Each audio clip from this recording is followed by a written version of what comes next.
if you have been diagnosed with IBS, SIBO, reflux, candida, whatever it is, you're probably still chasing the symptom as opposed to really working on the deeper layer system, right? You're probably still not getting better because you're chasing the symptom, okay? And that's exactly what I used to do as well.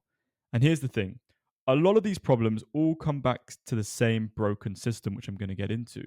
And you need to understand the system. And once you do understand the system, these symptoms will start to go away.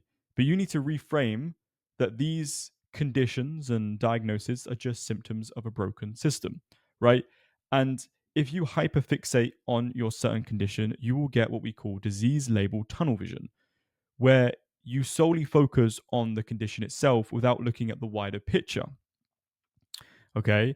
And this system, it looks a bit intimidating, but I promise you it's not. And I'm going to show you the system that you can implement today to get some relief. Okay. This is the system. And this is what I call the macro pillars of gut health. And if one of these pillars have gone wrong, then you can start to develop these symptoms.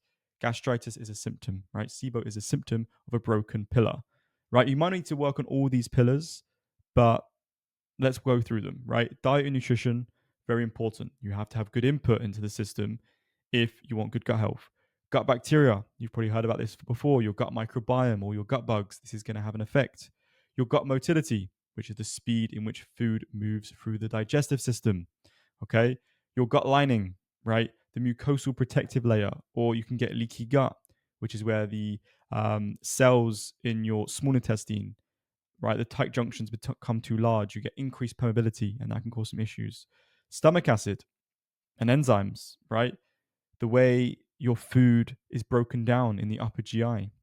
Okay. Bile flow. Bile is produced by the liver and it's there to digest and emulsify fats, right? That's very important. Hydration, electrolyte balance, very simple, but very missed. Emotional health, unresolved emotional conflicts can definitely play a part. Your nervous system, lifestyle foundation, and detox, right? Sounds overwhelming, but I promise it isn't. Okay. Let's take an example. If you have reflux, for example, you don't have reflux, you have a broken system, right? What part of the system is broken? Well, when you have reflux, it's either three things. It's either an overgrowth, poor vagal tone, and low stomach acid. Now, let me explain something to you that you might not have heard before. This is your stomach and this is your esophagus. And then what you have here is a valve called the LES valve, which is the lower esophageal sphincter. This is what governs if you have reflux or not. A lot of people think they have too much acid, which is almost never the case. Sometimes it can be, but almost never. And if this LES valve is broken or something's not working, it's malfunctioning, and there's no structural issues, then it's one of these three things. And it comes back to the system again. So if it's an overgrowth of some sort of gut bacteria, candida, H. pylori, that can infect the LES valve and cause reflux, which is the symptom.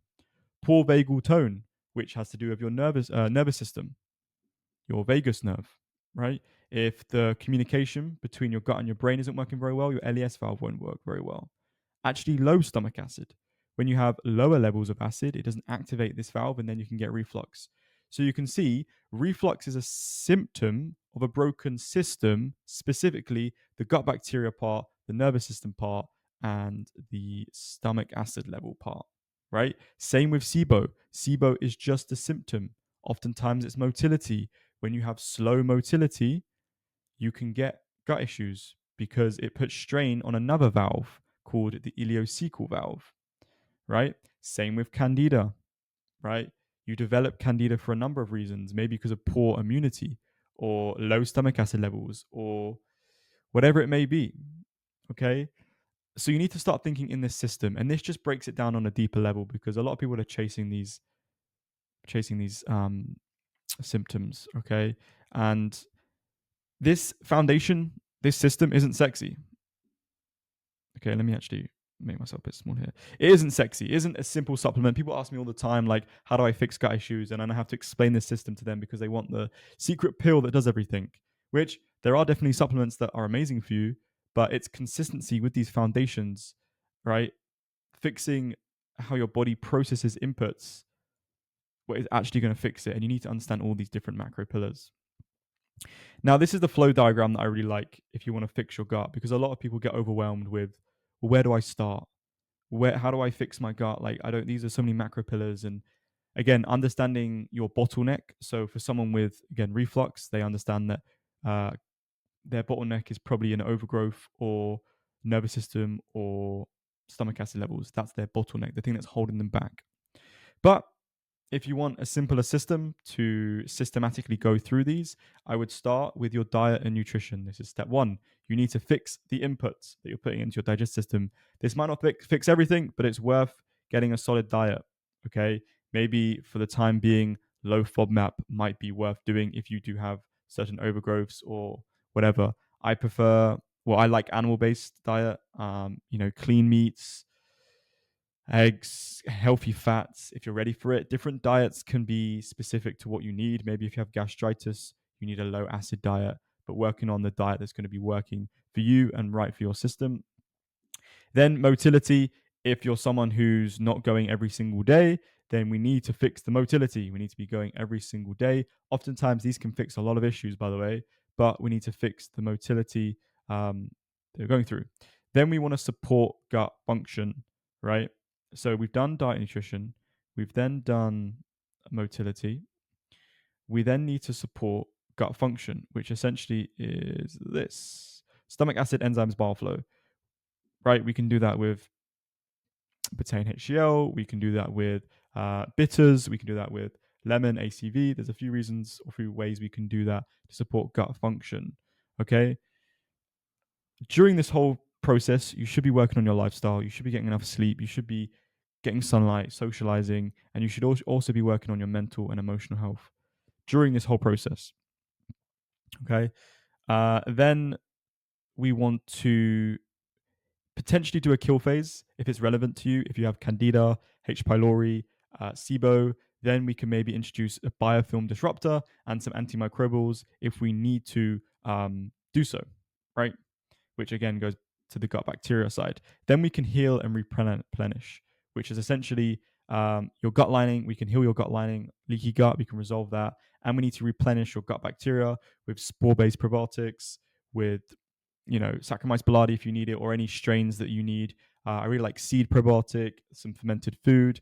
Then we can detox and optimize. Once symptoms have significantly improved, we can prevent gut issues from coming back from using binders, detoxing, optimizing. What else can we do in terms of making sure we've got the best water, using the right filter?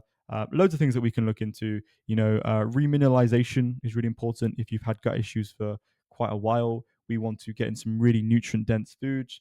An example of this might be organ supplements, for example. And yeah, I mean, that's the system, guys. It's not too difficult to follow.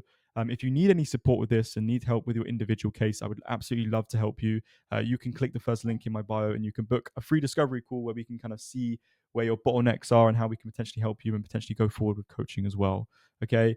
I can't break down every single one of the frameworks or every single macro pillar because otherwise the video will be too long. If there's anything specifically you want me to go over, then let me know. But this is the system that you need to have at the back of your mind if you're dealing with whatever gut issues. And this is so simple. Again, some of it is vague, but again, if you want me to go into any more detail, just let me know. And as I say, we've ticked off all these